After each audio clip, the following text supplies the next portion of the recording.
देखा है मास्टर बदल देला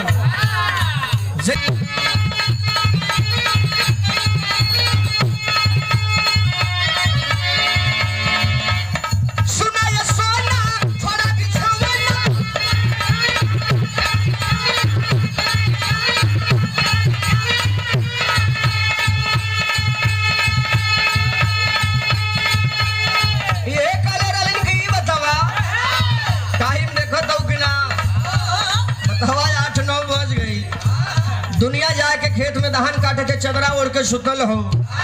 देखो तो कि सरकार में मजदूरी कैले तो पता लगत है जो मजदूरी 350 मिलत रहे 150 ना मिलत है। आई सुतला पर कैसे राशन पानी मिली वो हम कहले रहन का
अरे कह के बिहला ये बाबूजी